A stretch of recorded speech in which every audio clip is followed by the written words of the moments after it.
Nous allons donc planter aujourd'hui un rosier en pleine terre.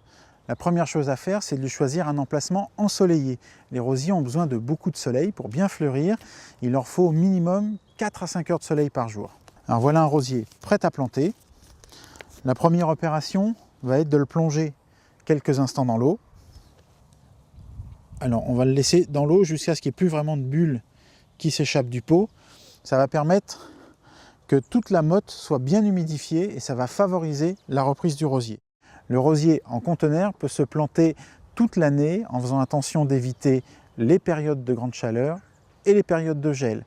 La période de prédilection quand même, c'est de la mi-octobre jusqu'à la mi-mars. Je vais donc préparer le trou de plantation, un trou de 50 cm en tous sens.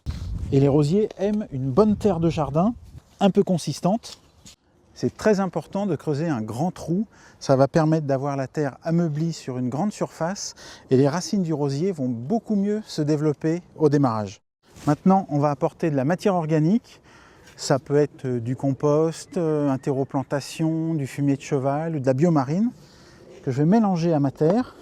Le rosier est gourmand, donc il ne faut pas hésiter. Je vais mettre un petit peu de ce mélange au fond du trou. Je vais sortir le rosier de sa bassine et on va regarder ses racines.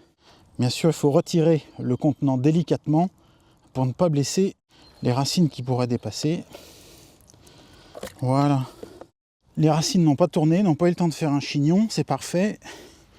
Et je vais positionner mon rosier dans le trou de plantation. Il va falloir surveiller que ici, le point de greffe soit à ras du sol. Alors, il y a une petite astuce toute simple pour vous aider. Vous prenez votre bêche, vous la couchez en travers du trou et le point de greffe qui est ici, la partie renflée qui est là, doit être au niveau de la bêche et on va pouvoir reboucher. Voilà, il va falloir ensuite que toutes les racines soient vraiment en contact avec cette terre et qu'il n'y ait pas de poche d'air. On va tasser délicatement. Le mieux, c'est de le faire avec les mains. S'il y avait une poche d'air, en fait, les racines sécheraient et elles finiraient par dessécher et mourir. Et donc, la plante aurait du mal à se développer. On va créer une cuvette qui va permettre de garder les eaux d'arrosage autour de notre rosier. Parce que c'est très important de vraiment beaucoup arroser à la plantation.